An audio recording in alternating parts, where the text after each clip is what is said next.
Hello students, आप सभी का मेरे YouTube channel spark success academy में स्वागत है। और आज हम लोग क्लास 10th और 12th का हिंदी व्याकरण पढ़ेंगे, जिसमें आज का टॉपिक है वाक्य विचार।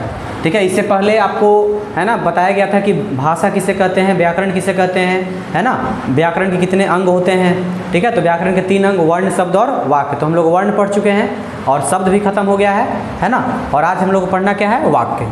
ठीक है, तो देखिए जो चैप्टर है आपका व्याकरण जो है क्लास 10th और क्लास 12th के एग्जाम में, है ना, बोर्ड के एग्जाम में, मतलब इससे ऑब्जेक्टिव में क्वेश्चन आता है आपका। तो देखिएगा ध्यान से, देखिए जो टॉपिक है उसका नाम है वाक्य विचार। देखिए सबसे पहले कि वाक्य कहते किसको हैं। ठीक है, तो वाक्य का मतलब होता है कि शब्दों का वैसा समूह, है ना। शब्द, वाक्य किससे मिलकर बनता है, शब्द से। तो शब्दों का वैसा समूह जिससे कोई भाव या तात्पर्य स्पष्ट रूप से प्रकट हो। ठीक है ना, शब्दों का वैसा समूह जिससे कोई भाव या तात्पर्य, जिसका मतलब शब्दों का वैसा समूह रहना चाहिए, है ना, जिससे कुछ सही सही अर्थ निकले, जिसका सही सही कुछ अर्थ पता चले। जैसे वह विद्यालय जाता है, जिसका सही सही अर्थ पता चल रहा है कि वह विद्यालय जाता है ना। लेकिन कोई ऐसा वाक्य नहीं होना चाहिए जिसका कुछ अर्थ नहीं पता चल रहा है, तो हम उसी को वाक्य कहेंगे जिसका हमें सही सही और सार्थक अर्थ पता चलता है। समझ गए ना। देखिए तो वाक्य के जो गुण होते हैं, वाक्य के 3 गुण होते हैं। योग्यता का होना चाहिए, आवश्यकता और सामीप्य होना चाहिए। पूछा एग्जाम में आपके कि वाक्य के कितने गुण होते हैं, तो 3, योग्यता, आवश्यकता और सामीप्य। देखिए अगर हम वाक्य के अवयव यानी अंग की बात करें तो वाक्य के 2 अंग होते हैं। कितने अंग होते हैं, अवयव कहिए, अंग कहिए। तो वाक्य कितने अंग होंगे, 2 अंग। पहला का नाम है आपका उद्देश्य, है ना, और दूसरा का नाम है विधेय। देखिए उद्देश्य किसे कहते हैं। उद्देश्य का मतलब होता है कि जिस वस्तु के विषय में, यानी कि जिसके बारे में, है ना, जिस वस्तु के विषय में कुछ कहा जाता है उसे क्या कहते हैं, उद्देश्य कहा जाता है। यानी कि जिसके बारे में हम कुछ भी बोल रहे हैं, जिसके बारे में हम बात कर रहे हैं, उसे क्या कहेंगे, उद्देश्य। ठीक है ना। जैसे देखिए इसमें आत्मा अमर है, घोड़ा दौड़ रहा है, तो आत्मा अमर है तो इसमें बात किसका हो रहा है, आत्मा का। इसमें बात किसका हो रहा है, घोड़ा का। तो ये दोनों में क्या हो जाएगा, ये दोनों, है ना, घोड़ा, इसमें घोड़ा और इसमें आत्मा। ये हो गया क्या, उद्देश्य। क्यों, क्योंकि घोड़ा और आत्मा के बारे में बताया जा रहा है कि आत्मा अमर है, घोड़ा दौड़ रहा है। तो बात किसके बारे में हो रहा है, इसमें आत्मा में और इसमें घोड़ा में। ठीक है, तो उद्देश्य का मतलब जिसके बारे में हम कुछ कहते हैं, जिसके बारे में हम बात करते हैं, उसे क्या कहते हैं, उद्देश्य कहते हैं। दूसरा आपका होता है विधेय। क्या होता है, विधेय। तो विधेय कहता है कि उद्देश्य के विषय में, यानी उद्देश्य का मतलब, उद्देश्य बराबर हम क्या समझेंगे, यानी जिसके बारे में हम बात कर रहे हैं। ठीक है, जिसके बारे में हम बात कर रहे हैं, तो उद्देश्य के विषय में जो कुछ कहा जाता है, उद्देश्य के विषय में जो कुछ कहा जाता है उसे क्या कहते हैं, विधेय कहते हैं। ठीक है, जैसे कि देखिए, जैसे आत्मा अमर है, घोड़ा दौड़ रहा है, तो इसमें बताएं अभी कि आत्मा के बारे में बात हो रहा था, तो जिसके बारे में कहा जाएगा उसको उद्देश्य। लेकिन उद्देश्य के बारे में क्या कहा जा रहा है, तो जैसे देखिए आत्मा अमर है, तो आत्मा के बारे में क्या कहा जाए कि आत्मा कैसा है, अमर है, तो अमर है उसके बारे में बोला जा रहा है। घोड़ा के बारे में क्या कहा, दौड़ रहा है, तो इसमें अमर है, दौड़ रहा है, क्या हो जाएगा, विधेय हो जाएगा। तो उद्देश्य का मतलब जैसे कि मान के चले कहेंगे, है ना, कि राम एक लड़का है, तो राम के बारे में हम बात किए, तो राम हो जाएगा उद्देश्य, है ना। और एक लड़का है, राम के बारे में क्या कहा जा रहा है कि वह एक लड़का है, तो एक लड़का है क्या हो जाएगा, विधेय हो जाएगा। ठीक है, जैसे कहेंगे कि गाय काली है, तो गाय क्या हो जाएगा आपका, गाय के बारे में बात बोला जा रहा है, तो गाय के बारे में जब हम बात करें तो गाय हो जाएगा उद्देश्य, लेकिन काली है उसके बारे में बताया जाए तो क्या हो जाएगा, विधेय। ठीक है, देखिए अगर हम बात करें वाक्य का वर्गीकरण का, तो वाक्य का जो वर्गीकरण किया जाता है मुख्यतः 2 आधार पर। कितने आधार पर किया गया वाक्य वर्गीकरण, 2 आधार पर, याद रखिएगा। पहला आपका है रचना के आधार पर, दूसरा है अर्थ के आधार पर। ठीक है, तो रचना के आधार पर और अर्थ के आधार पर। तो रचना के आधार पर वाक्य जो होते हैं 3 प्रकार के होते हैं। रचना के आधार पर वाक्य कितने प्रकार के, 3 प्रकार के, जिसमें सबसे पहला है सरल वाक्य, और दूसरा है मिश्र वाक्य, और तीसरा है आपका संयुक्त वाक्य। रचना देखिए वाक्य का वर्गीकरण कितने आधार पर किया गया है, 2 तरह से, 2 आधार पे, रचना के आधार पे और अर्थ के आधार पे। तो रचना के आधार पे आपका है सरल वाक्य पहला, दूसरा है मिश्र वाक्य, तीसरा है संयुक्त वाक्य। अब देखिए दूसरा अर्थ के आधार पर, दूसरा क्या है आपका, अर्थ के आधार पे। तो अर्थ के आधार पर वाक्य 8 प्रकार के होते हैं, है ना, ये शायद पढ़े भी होंगे आप लोग, है ना, कि विधिवाचक वाक्य, निषेधवाचक वाक्य, आज्ञावाचक वाक्य, प्रश्नवाचक, विस्मयादि बोधक, इच्छाबोधक, संदेहवाचक, संकेत सूचक, है ना, और मतलब संदेह सूचक, संकेतवाचक। यानी कि अर्थ के आधार पर वाक्य 8 प्रकार के, कौन कौन, विधिवाचक, निषेधवाचक, आज्ञावाचक, प्रश्नवाचक, विस्मयादि बोधक, इच्छाबोधक, है ना, संदेह सूचक, संकेतवाचक। तो इस तरीके से आपका जो वाक्य का जो वर्गीकरण था वह 2 आधार पे हो गया। अब हम इसके आगे समझेंगे कि सरल वाक्य क्या होता है, मिश्र वाक्य क्या होता है, संयुक्त वाक्य क्या होता है। ठीक है, देखिए आगे जो आपका पहला है रचना के आधार पर, है ना, तो रचना के आधार पर वाक्य कितने प्रकार के होते हैं? 3 प्रकार के, सरल वाक्य, मिश्र वाक्य और संयुक्त वाक्य। तो देखिए सबसे पहले हम समझेंगे सरल वाक्य किसे कहते हैं। तो सरल वाक्य का मतलब होता है कि वैसा वाक्य जिसमें एक उद्देश्य और एक ही विधेय हो, है ना, मतलब एक उद्देश्य और एक विधेय। जैसे कि देखिए, जैसे कहेंगे कि बिजली चमकती है ना, तो बात किसके बारे में किया जा रहा है? बिजली के बारे में, तो उद्देश्य हो जाएगा। लेकिन इसके बारे में बताया क्या? चमकती है, मतलब कि एक उद्देश्य और एक विधेय है। तो वैसा वाक्य जिसमें एक उद्देश्य और एक विधेय हो तो उसे सरल वाक्य। जैसे राम पढ़ता है तो एक उद्देश्य और एक विधेय है, तो क्या कहेंगे? इसको सरल वाक्य कहेंगे।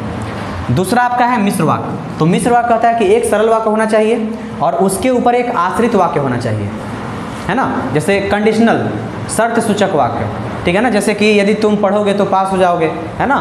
तो पास होना किस पे डिपेंड है? पढ़ने पे, है ना। सुबह हो इसलिए पक्षी चहक उठे, है ना, तो चहकना किस पे डिपेंड है? सुबह होने पे। तो इस तरीके से कह सकते हैं कि सरल वाक्य का मतलब एक उद्देश्य और एक विधेय होगा, तो क्या कहेंगे? सरल वाक्य कहेंगे।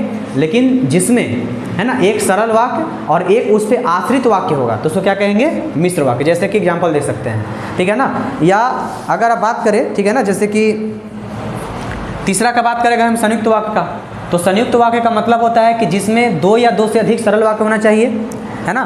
जिसमें 2 या 2 से अधिक सरल वाक्य या मिश्र वाक्य हो, है ना। जिसमें 2 या 2 से अधिक सरल होना चाहिए, मतलब कि ऐसा सरल वाक्य 2 या 2 से अधिक और मिश्र भी 2 या 2 से अधिक। जैसे कह रहा है कि वह धनी है लेकिन बहुत घमंडी है, ठीक है ना। तो एक तरीके से मतलब देखिए सरल वाक्य है यहाँ भी और इसमें भी मिश्र है। तो जिसमें सरल और मिश्र का योग होता है, जो सरल और मिश्र के मेल से बनता है, उसको क्या कहेंगे? संयुक्त वाक्य, ठीक है। जैसे कि, है ना, अगर हम बात करें, जैसे कहेगा कि अकाल पड़ेगा और लोग मरेंगे, है ना, तो ये तो क्या हो जाएगा? ये मिश्र वाक्य हो जाएगा, ठीक है। जैसे, है ना, जिससे किस मतलब कहने का मतलब है कि देखिए सरल का मतलब जिसमें एक उद्देश्य और एक विधेय हो, मिश्र का मतलब जिसमें एक सरल और एक उस पर आश्रित होना चाहिए, एक उस पर निर्भर वाक्य होना चाहिए। और संयुक्त वाक्य का मतलब जिसमें 2 या 2 से अधिक सरल होना चाहिए, है ना, और मिश्र वाक्य होना चाहिए, तो उसको क्या कहेंगे? संयुक्त वाक्य कहते हैं। जैसे कि कहेंगे कि हर तरह के संकटों से, है ना, घिरे रहने पर भी वो निराश नहीं हुआ, तो क्या कहेंगे? सरल वाक्य कहेंगे इसको, क्योंकि इसमें एक उद्देश्य और एक विधेय है। लेकिन अगर आप बात कीजिए, जैसे कि सूर्योदय हुआ और कुहासा जाता है, सूर्योदय हुआ और कुहासा जाता है, किस प्रकार का है? इसमें क्या बात किया? सूर्योदय होता है और कुहासा जाता है, तो एक पे एक निर्भर है, तो मिश्र वाक्य, ठीक है। और इस तरह से अगर हम एग्जाम्पल का बात करें तो बादल घिरे और मयूर नाचने लगे, तो ये भी एक दूसरे पर डिपेंडेंट है, तो क्या कहेंगे? उसको मिश्र वाक्य कहेंगे। तो सरल, मिश्र और संयुक्त समझ रहे होंगे, है ना, कि जिसमें एक उद्देश्य और एक विधेय तो उसको सरल कहेंगे, जिसमें एक सरल और एक उस पर आश्रित तो उसको मिश्र कहेंगे, और जिसमें 2 या 2 से अधिक सरल या मिश्र हो तो उसे क्या कहेंगे? संयुक्त कहेंगे। अब देखिए अर्थ के आधार पे, तो अर्थ के आधार पे आपके वाक्य 8 प्रकार के होते हैं, ठीक है। जिसमें सबसे पहला आपका क्या है? विधिवाचक। तो विधिवाचक कहता है कि जिससे किसी बात को, है ना, स्वीकारा जाए या जिससे किसी बात के होने का बोध हो, जिससे किसी बात के होने का बोध, उसे क्या कहेंगे? विधिवाचक कहेंगे। जैसे कि राम पढ़ता है वह जाता है, जिसमें मतलब कि नहीं लगा रहता है, ठीक है। दूसरा निषेधवाचक, जिससे किसी बात के नकारने का बोध हो, जिससे किसी बात के ना होने का बोध हो, उसे क्या कहेंगे? है ना, निषेधवाचक वाक्य कहते हैं। तो जिससे किसी बात के होने का बोध उसे विधिवाचक, जिससे किसी बात के ना होने का बोध होगा उसको निषेधवाचक, ठीक है। तीसरा आपका है आज्ञावाचक। तो जिससे जानते हैं कि जिससे आज्ञा का, अनुरोध का, सलाह का बोध होगा, उसे क्या कहेंगे? आज्ञावाचक कहेंगे। जैसे कि मत गाओ, है ना, ये मत करो, है ना, वहाँ मत जाओ, फूल मत तोड़ो, तो ये सब क्या हो जाएगा? आज्ञावाचक हो जाएगा। तो विधिवाचक का मतलब जिससे किसी बात के होने का बोध हो उसे विधिवाचक, जिससे किसी बात के न होने का बोध हो, जिससे किसी बात को नकारा जाए उसे निषेधवाचक, और आज्ञा का मतलब जिससे किसी बात, मतलब जिससे आज्ञा, अनुरोध और सलाह का बोध हो उसे क्या कहेंगे? आज्ञावाचक।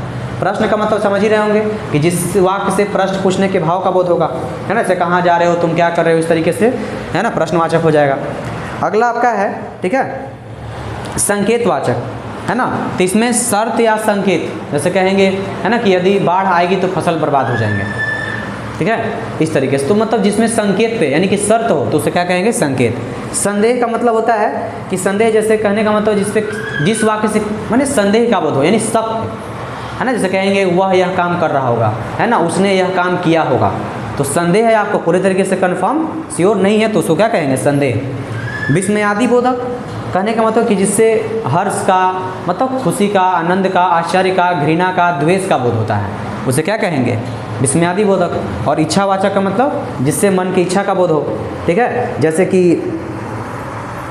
है ना, शुभकामना, प्रार्थना जितना होता है सब क्या हो, जैसे कि आज मतलब वह लंबे समय तक जिए, वह दीर्घायु हो, है ना, वह खुश रहे, तो ये सब किस में आएगा, इच्छावाचक में। तो समझ रहे होंगे कि विधिवाचक जिससे किसी बात को स्वीकार किया जाए, निषेधवाचक जिससे किसी बात को नकारा जाए, है ना, आज्ञावाचक जिससे आज्ञा, अनुरोध और सलाह का बोध हो, उसे क्या कहेंगे, आज्ञावाचक। प्रश्नवाचक जिससे प्रश्न पूछने के भाव का बोध होगा, समझ गए।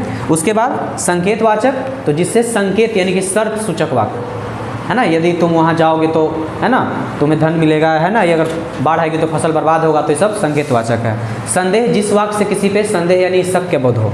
विस्मयादि जिससे दुख, सुख, आश्चर्य, घृणा, द्वेष का बोध होता है। और इच्छावाचक का मतलब जिससे मन की इच्छा, प्रार्थना का बोध हो, समझ गए। तो इस तरीके से आपका वाक्य था। तो वाक्य समझ रहे हैं कि शब्दों के सार्थक समूह को जिसका, है ना, भाव या तात्पर्य स्पष्ट रूप से प्रकट, उसे क्या कहते हैं, वाक्य कहते हैं। यानी कि शब्दों का वैसा समूह जिसका सही सही अर्थ निकलता हो।